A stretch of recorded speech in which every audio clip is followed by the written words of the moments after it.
Good morning, ladies and gentlemen. I hope you are having a fantastic day. If you're new to the channel, my name is Parker Nierenstein, and this is Vehicle Virgins. Today, we are in Detroit, Michigan for day one of the Detroit Auto Show. It is press day. I'm extremely excited to see the new GT500 as well as the Toyota Supra. So I'm gonna take you through what it's like to actually go to the Detroit Auto Show, especially on press days, the advantages of doing so, and then go over all of the specs of the new GT500. Excited to go inside. My dad's actually over there, decided to do a trip with him. Let's roll.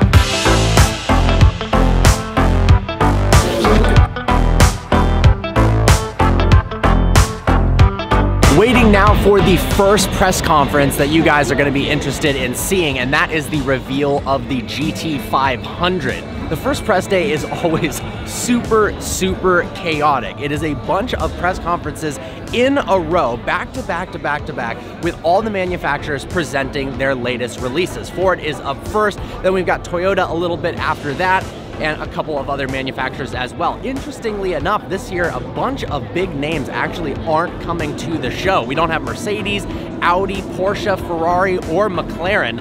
I guess since they're not revealing anything new, they didn't think they had much of a market in the Midwest, they didn't decide to show up.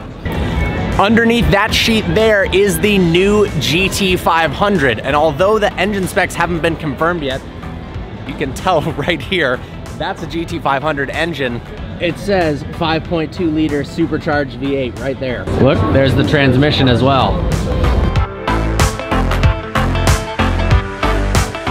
So the presentation is about to start, and apparently Ford has incorporated VR into this presentation. So everyone who's sitting down in seats over there has VR headsets.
Ever built. It's the all-new Shelby GT500. This kicks off the freshest, strongest lineup of new trucks, utilities, electric vehicles, and performance vehicles we've ever delivered, and they're coming in the next 24 months. All right, it's time to go check out the new GT500.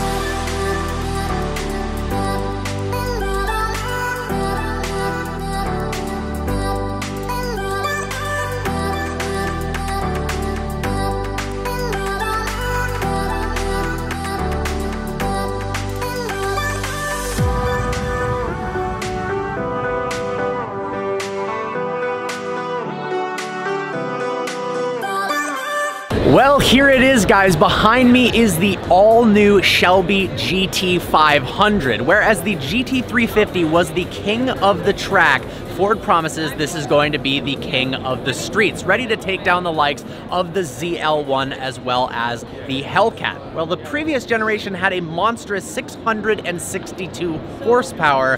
Ford has upped the ante once again. Under the hood is a 5.2 liter supercharged cross-plane V8 making over 700 horsepower. They haven't confirmed the exact figures yet. All we've gotten is over 700. 0 to 60 in the mid 3-second range range quarter mile in under 11 seconds thanks to a 7-speed double clutch transmission. As of now, there are no rumors of a manual. It's very likely we will only see that double clutch, although that does mean faster acceleration times, and Ford is saying this is actually a good car around the track as well. Independent rear suspension, Magna-Ride dampers, I guess we'll find out. The front grille of the GT500 is absolutely enormous and allows for 50% better cooling than the GT350. Now in pictures, you can't tell that there's actually this bumper strip in the middle of the grille that breaks it up into 2 sections. It looks a lot better in person than in pictures where the grille almost looked too large. Then up here,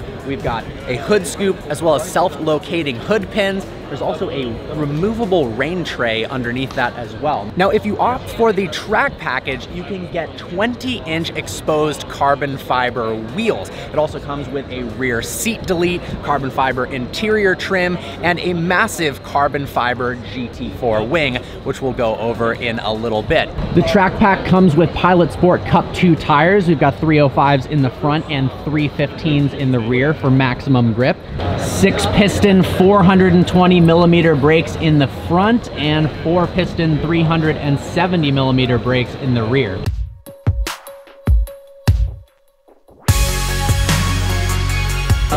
Interestingly, they haven't updated the headlights, but look at how many layers there are to the front splitter. Absolutely enormous.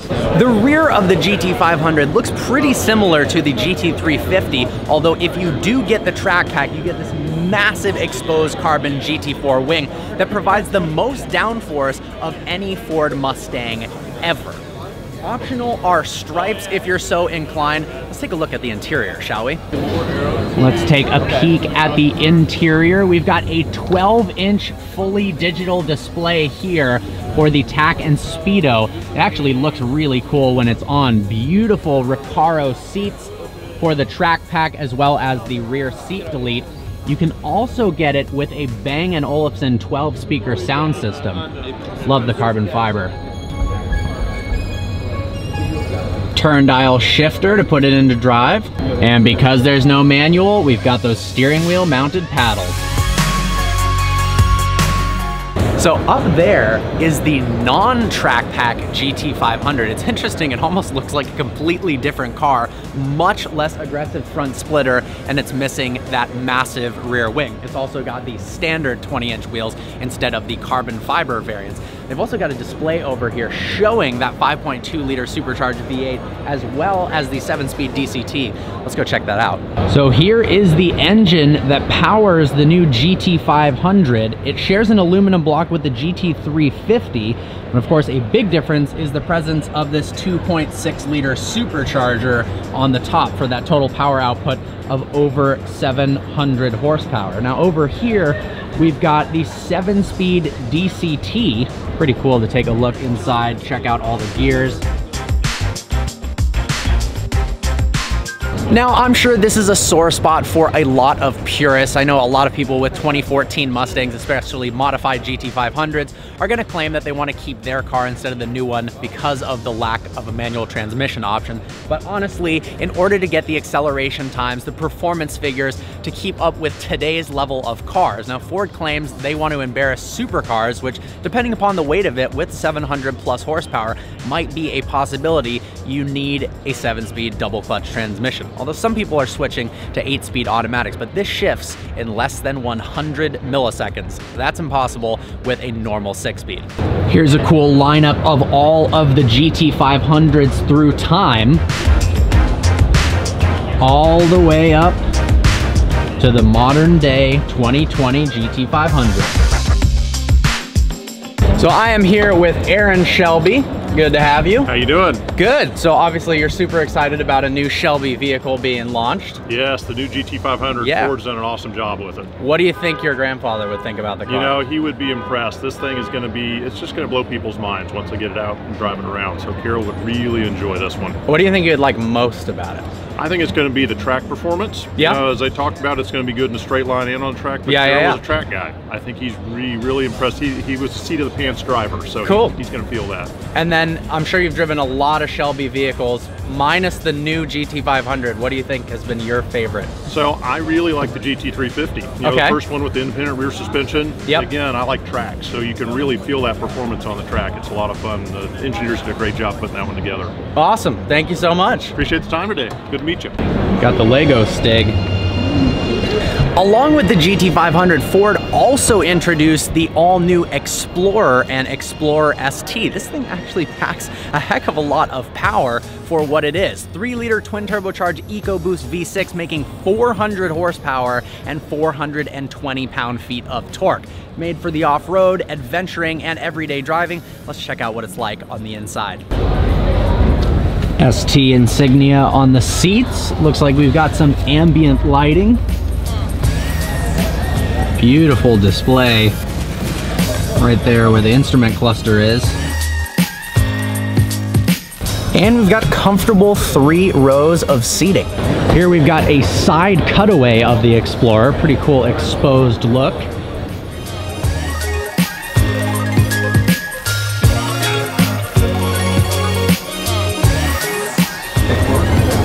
This is the hybrid Explorer, so we've got the battery pack here. 10-speed modular hybrid transmission. Look at this thing.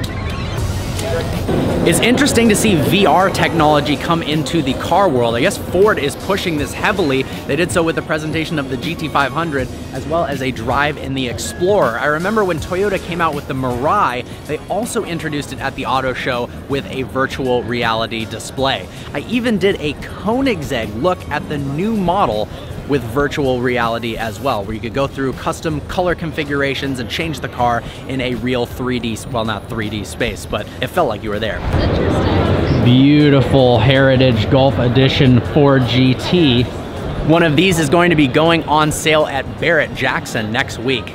Can't imagine what it's going to go for. They're also selling the first GT500 and the first Toyota Supra at Barrett-Jackson as well. They are for charity, however, so the prices that they're all going to sell for are going to be exorbitantly higher than normal. So if you do see the new Supra go for $500K, it's not actually worth $500,000. Surprisingly, really small crowd at the auto show. I was going to talk all about the fact that on the first day of the press preview, it's usually this wild, chaotic rush from presentation to presentation. Then everyone runs to the media center to type up their articles. But this year, there doesn't actually appear to be all that many people here. And I think Detroit Auto Show is actually changing up their strategy because of the lack of attendance, especially there's so many manufacturers who didn't actually come this year. They're switching, instead of doing it in the middle of winter, where it's 19 degrees out right now, to doing it in the summer and having some outdoor specific areas where you can actually have ride and drive events. I think that's a good move. Looks like Subaru is gearing up for their presentation. Now, something a lot of people don't know is what STI related to Subarus actually stands for. Check this out. Subaru Technica International. What do you think of that?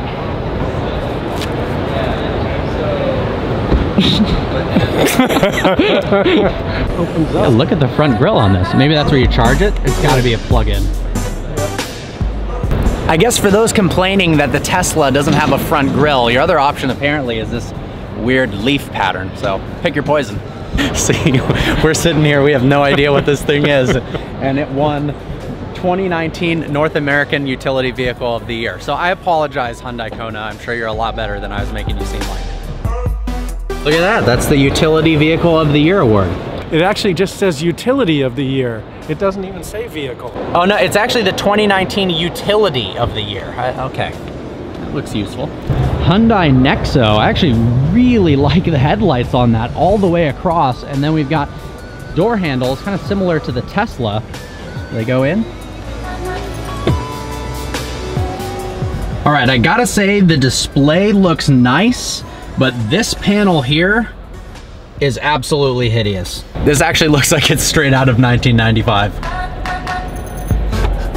Check this thing out, a Roxor 62 horsepower, off-road only.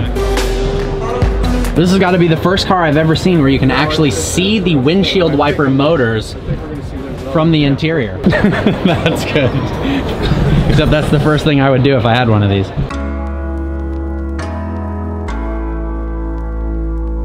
Well, I haven't been in a Buick vehicle in a long time, and I'm honestly pretty impressed. I'm in the Regal GS right now. Apparently it does 0 to 60 in under 5 seconds, starts at 40 grand, and I'm currently getting a massage from the heated, cooled, and massaging front seats.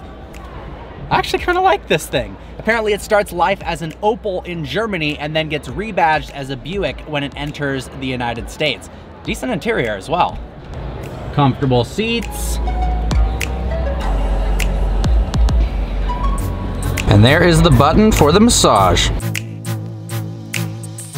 I'm not gonna lie, this is actually pretty good looking. Nissan has just joined Formula E with a second generation Formula E car. The battery in this thing lasts long enough to withstand an entire race instead of having to switch out to a different car halfway through. The second generation FE cars have this halo that they're also implementing in Formula One. I was thinking about what it'd be like to drive with this in front of your face, and it looks pretty distracting, but of course it is necessary for safety so that people's heads don't get injured. Check that out though. The actual design of this is unbelievable. It looks more like something out of Star Wars than an actual car. Look at the rear wings split into 2 different sections. Enormous rear diffuser. Look at the placement of this side skirt. The Lincoln Navigator. Let's hop inside this.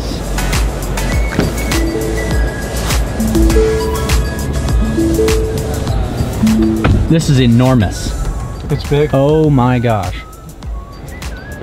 I'm navigating. You're navigating. Where are we going? We're navigating. This is a vehicle I absolutely need to review. The Black Label has so many ridiculous options. It's unbelievable. I like it. It's huge though. This is enormous. It's huge. Check this out. This has to be the most insane sunroof actuation I have ever seen. Look at the size of this panel of glass that gets pushed up and backwards when you open the sunroof. Look at that.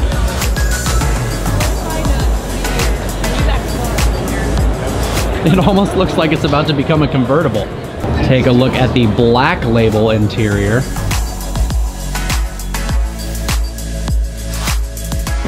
So if you remember the Portofino I reviewed, they had a very simplistic way of doing the seat controls. There was only 2 different switches and then 1 button where you could pull up everything else on the infotainment screen. Lincoln has done the opposite approach, and check out how many switches there are for these adjustable seats. These adjust in, I don't even know how many ways, but a lot. We've got this button for the headrest, then the back has 2 different sections of adjustability, then the lower piece, then there's massaging, then there's different directions here as well as here. That's a lot. Check out this headrest.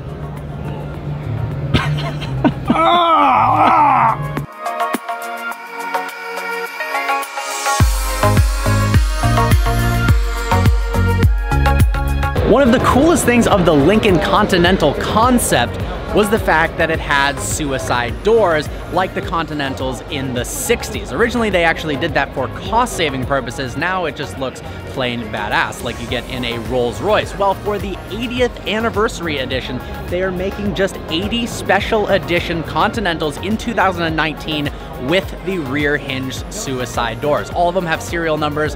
This is definitely the Continental to get. Full carbon fiber NSX GT3. Look at that.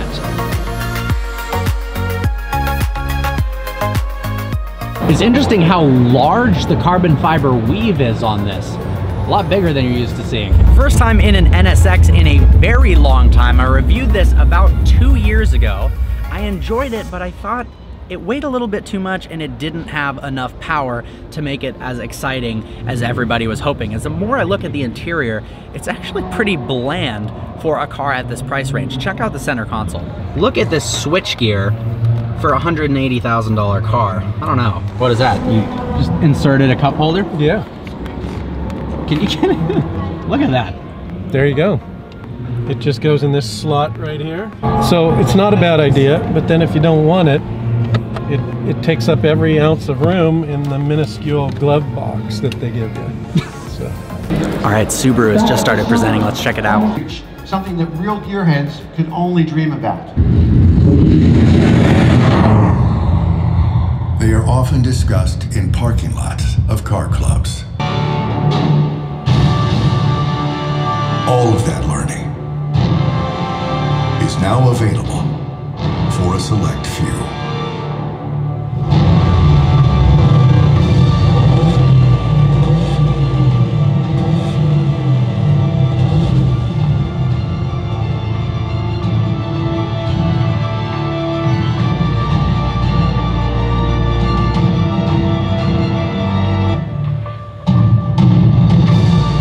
Introducing the STI S209. In terms of styling, check out the muscular front and rear fenders. The vehicle's wide arches give it a distinct, aggressive stance. Another awesome part of coming to auto shows is learning about companies that you've never heard of before. GAC is a popular company in China that is setting out to deliver cars into the United States sometime in 2020. They've got their first ever all-electric vehicle. I believe they're revealing a concept as well, but it'll be interesting to see how this company does in the US market. Well guys, I think we're gonna end today's video right in front of the beautiful GT500. I hope you guys enjoyed the coverage so far. Tomorrow, we're gonna be going over the Supra and the rest of the stuff that was missed at the auto show. Hope you guys enjoyed this video. Like always, please browse the channel and subscribe. I look forward to seeing you next video.